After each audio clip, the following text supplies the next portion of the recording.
Have you ever held yourself back because of what you thought other people were thinking of you? And have you ever not done something because you felt like it's not good enough, I don't know enough yet, other people's thing might be better?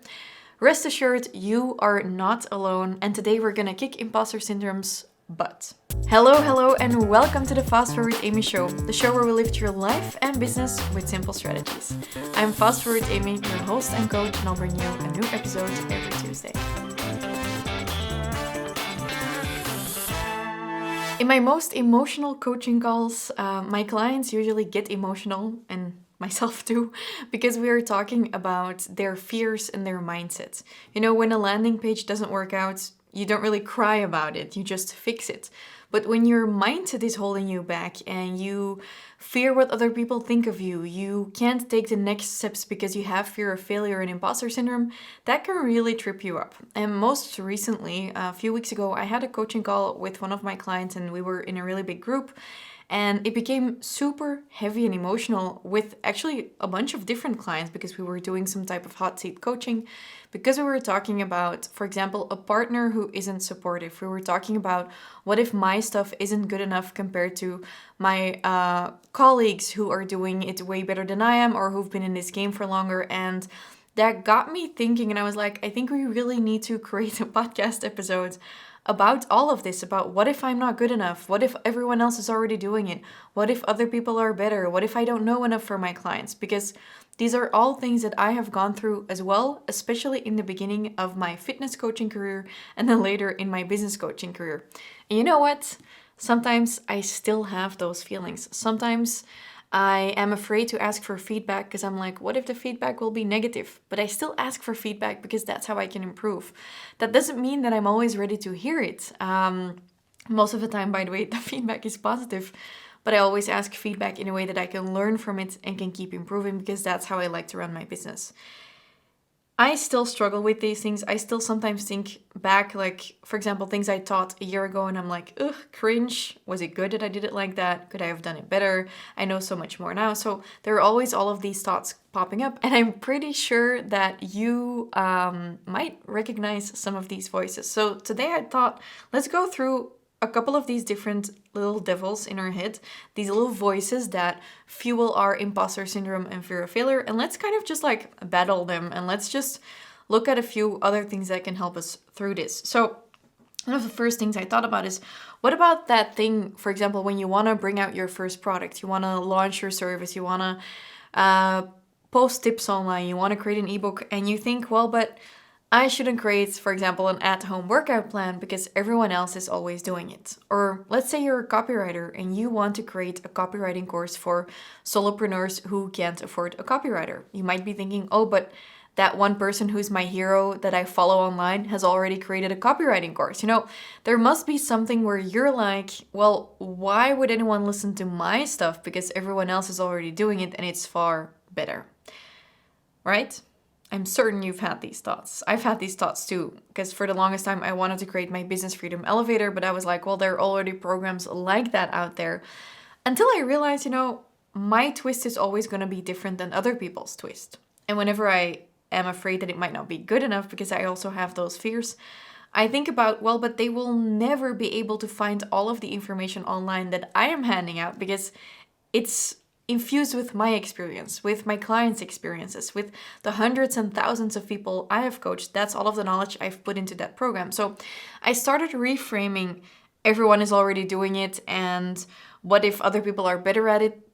And I reframed it to it's my unique way of educating. It's my unique way of portraying this because I have authentic authority. And if I, for example, create a course and I infuse it with my own view on things, with my own authenticity and my authority, then all will be well and it will be a unique product. So by looking at your expertise and who you are, you can create things that are uniquely you. And I know there's a Marie Forleo quote about this. I think she says something like, I think it's the world deserves the gift only you have or something along those lines. So it's basically about you are unique and you owe it to the world to show the world your uniqueness. And that's what I'm saying by this. When you feel stuck because you think, oh my God, someone else already created a glass. Like, look at this really pretty glass that I'm holding. If you're listening to the podcast, you can't see, but I'm holding a really pretty crystal glass. What if the person who made that glass was like, well, but I think someone already made a glass to pour water into?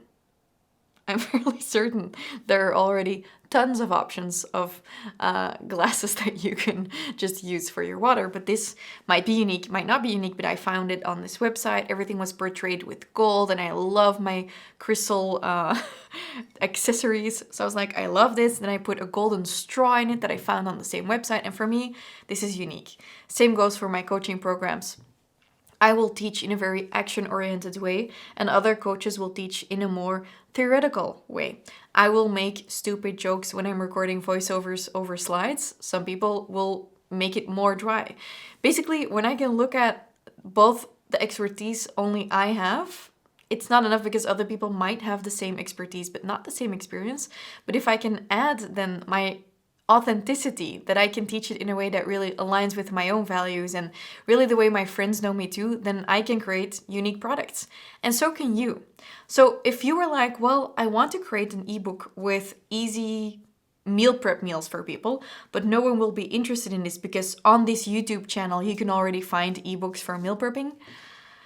I gotta tell you, maybe your clients aren't looking at those YouTube channels. Or maybe they are, but they think there are too many ingredients. Or maybe they are looking at them, but it's not in their language. Or maybe they're looking at them, but they don't like that you have to plan ahead that far. You have your unique way of teaching things. So show people that and don't get, bothered by the fact that other people are already doing it. Reframe it and think about the fact that if other people are doing it and it's a success, it can be a success for you too. If she can do it, you can do it too. That's one of my favorite ways of reframing things. Instead of looking at other people and being intimidated, think of it as inspiration because you have the proof that it can be done. And you can do it too. So I guess that's already a really big one. I feel like I'm on a motivational stage here. But then it might pop up that you're thinking like, okay, but I could never do it as good as they do it. Or you're thinking, okay, but what if, for example, they just know more than I do? Or what if I don't know enough for my clients to already help them out? And this can be with products too. Maybe you're like, what if my products aren't good enough yet? What if my packaging isn't good enough yet? What if the way I teach things is good enough to help people one step forward, but not 10 steps forward? You know what? If you can help people one step forward, you're still doing better than if you weren't helping them. And I think I've never launched a program without wanting to improve it. And I've done countless webinars where I felt like, oh, this could have been better. The slides could have been better. The audio quality could have been better. Oh, I could have been better prepared. I've had many, many, many podcast episodes where I felt like, oh, I should have been prepared better. But every time I learn and every time I hope to increase the quality a little bit. Same goes for you. If you start working with people, sometimes you just gotta be one step ahead. You just gotta be able to help them one step forward, and then you have done more than what they could have accomplished without you. So you're doing them a service. Obviously, I'm saying all of this assuming you don't suck at what you do. Please do not suck at your job. But for the biggest part, I see so many people continuously following coaching programs and following courses, and not necessarily business coaching, because I'm always going to recommend you follow business coaching. But I see people following, for example, life coaches. I see them following life coach program after life coach program after life coach program and going to conferences and getting more coaching and blah, blah, blah, blah, to get more and more and more skilled. Personal trainers, just the same. One more certificate and then another degree, and they just keep on going. And often that is to postpone the fact that you actually got to work with the clients and actually got to figure out how to help them. And if I can let you in on a little secret, you're going to learn a lot more from actually doing it and working with your clients than that you're going to learn from not doing it and just postponing that perfection. So by working with people, you're going to learn and you're going to be able to help them even better. By creating products, you're going to learn when your products break or when the paint goes off or when the plastic, melts or whatever. And then the next time your product is going to be even better. No one's first product was perfect, be that a digital product or a physical product. No one, like if you're a videographer, your first video, you probably cringe when you look at that. My first coaching my first coaching program. So it's not my first coaching program actually, but a few years ago I ran my Business Freedom Mastermind, which is the foundation of upon which we built the Business Freedom Elevator. And the Business Freedom Mastermind, when I started out, the way I coached, the way I gave assignments, the way I spoke to my clients, it has almost nothing to do with the way I approach that right now. So looking back, I used to cringe and I used to think like, oops, maybe I should have waited until I knew more. And now I'm like, it's because I did that I was able to learn more. And the clients I helped back then, I also helped them. So if you're afraid that you don't know enough yet, or it's not good enough yet, know that it's actually from doing it and doing it again and again and again that you're going to create an iterative type of development by going through the same phases over and over again. And that's how you're going to be able to improve it. I'm going to give you an example. For example, today's podcast episode, I think it's probably one of the first times that we are doing the introduction to our podcast episode before we put the jingle of the podcast and then we create the rest of the podcast episode. It took us 81 episodes before we figured that out, that we could do it that way. After 49 episodes did we start filming video as well for the podcast. My first podcast episodes, I don't know if they made any sense, but they're still my most listened to podcast episodes and people still go and listen to them. And maybe they're not the same quality as I would like them to be today, but they still work and people still text me every day that I got something out of it. Now, what if I would have held back by then and never posted it? Well, that would mean that I would have never been able to help anyone. So it's by doing stuff that you can actually iteratively develop all that you do and actually make it better. So we talked about what if everyone else is already doing it? Just, focus on you and your uniqueness. There is a way that you're doing it uniquely you. And then there's also the thing like, what if I don't know it all yet and it's not good enough yet? We talked about just doing it because you will learn a lot more from doing it than from actually postponing the perfection. And then last but not least, and this is a heavy one, and this is one, I gotta say, sometimes it feels personal to me and sometimes it doesn't. I think there's a lot of mindset things that go with ups and downs, because in my life I felt highly confident, I felt super crappy, but there is the small matter of what if your environment doesn't believe in you, or what if it feels like what if it feels like to you, I don't know how to say this sentence, what if you feel like your environment doesn't believe in you?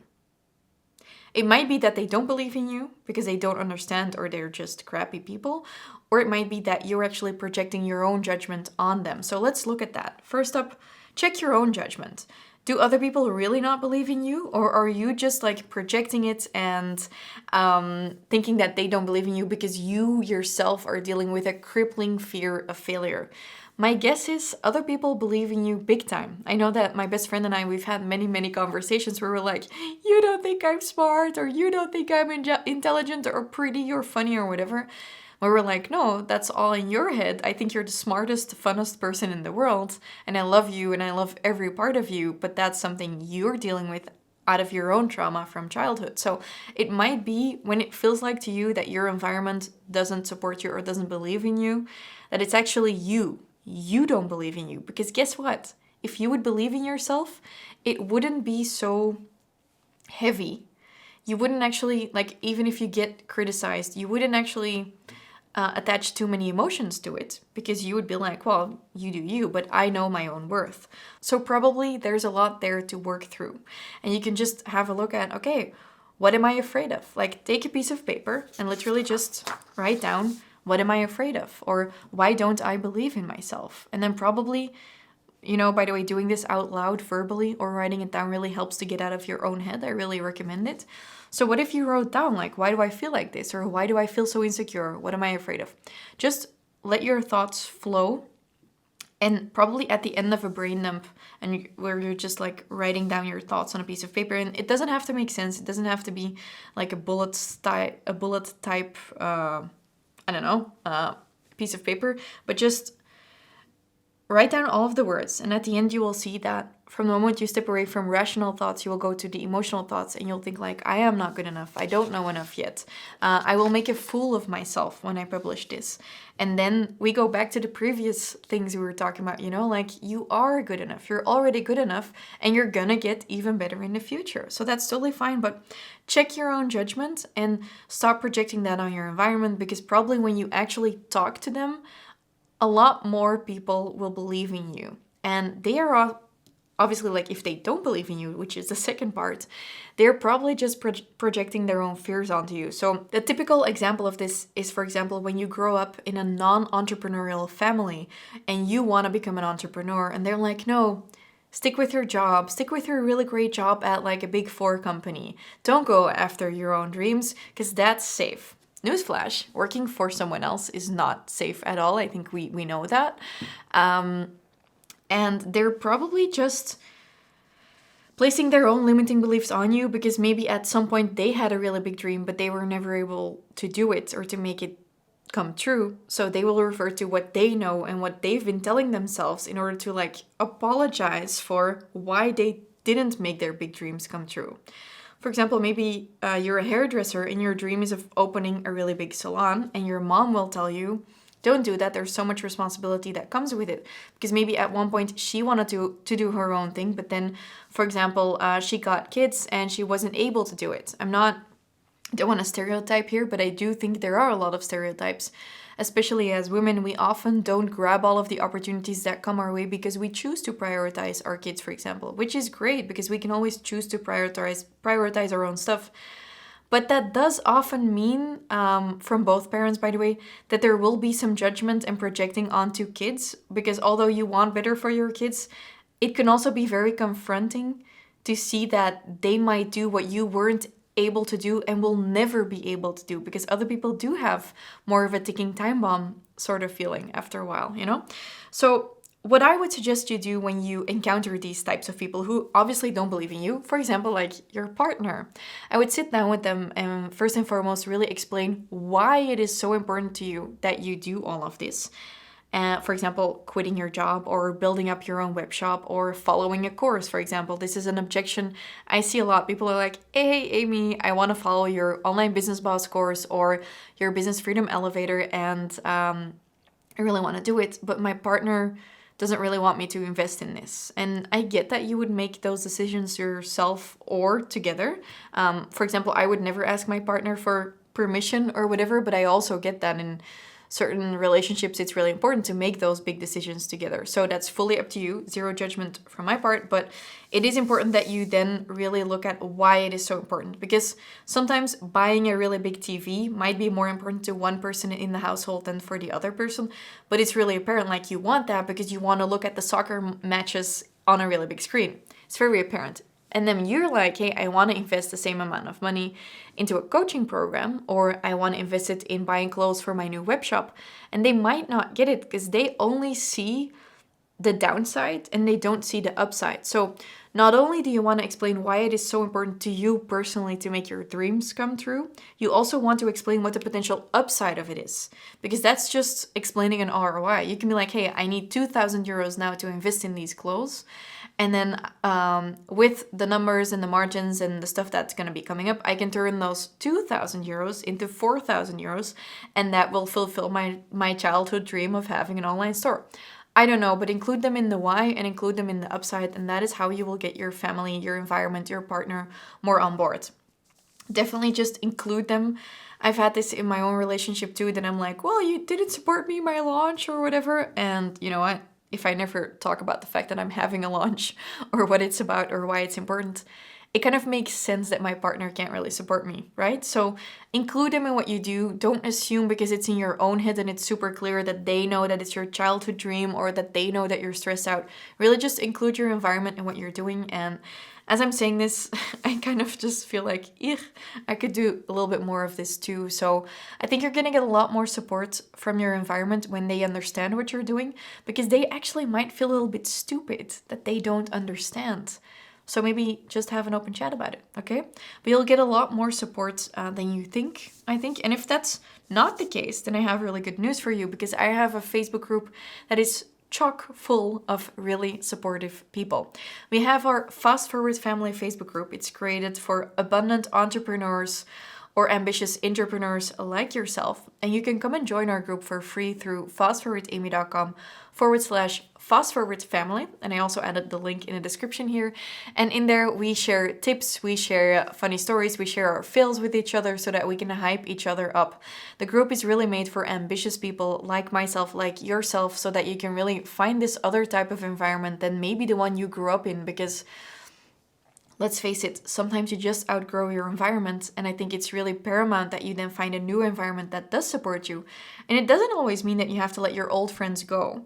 It just means that maybe your friendship becomes a little bit more about a little bit less in your life, and this other part of your life, your business, you can share with other people. And maybe there will be a crossover, maybe there won't, but maybe you can find a new business bestie, whatever. I added the link. It's fastforwardamy.com/fastforwardfamily, and I would love to just have you there in the group. Okay, if we recap all of this, I think it's safe to say that we concluded you gotta be your own biggest cheerleader, and you gotta believe in yourself, and you gotta play to your authenticity, and remember that you have a unique gift that no one else has, and you owe it to the world to show them. Credit Marie Forleo for that inspiration. And it's okay to keep improving. It's okay to work iteratively. Probably in a year's time, you will throw out your first product you ever made, okay? Probably you will cringe when you saw your first drawings. I have this all the time. I have this with my old fitness coaching programs. I have this with my old business advice. My old Instagram posts were definitely cringeworthy. And you know what? If you don't cringe at your old content and you don't cringe at your old products, you're not doing it well enough. You're not trying hard enough, okay? So just keep improving, but at least give it a shot. And if you feel like surrounding yourself with great people, come and have a look in our Facebook group. Now, this was episode 82 of the Fast Forward Amy Show, but I still have something really special to tell you, because as we are launching this episode, I also got to say that we are currently launching our Online Business Boss program. And if you are someone who has an offline business and you want to take it online, or you just want to get started with an online business and you're feeling super hyped about making money online, I want to invite you to our Business Boss course. Our online Business Boss course can be found through fastforwardamy.com/online business boss. And we're currently running a sale, so you can grab it at a discount. And the course will only take you about 2 hours to go through. It has 4 modules on your mindset and also on the software and email list and all of that you need to get your business online and to start making money online. So I want to invite you, find the link in the description, and I would love to see you become a business boss, okay? See you on the inside of that program, and then otherwise talk to you next week, Tuesday, for a new episode of the Fast Forward Amy Show. I'm Fast Forward Amy, your host and coach, and I'd love to see you again next week.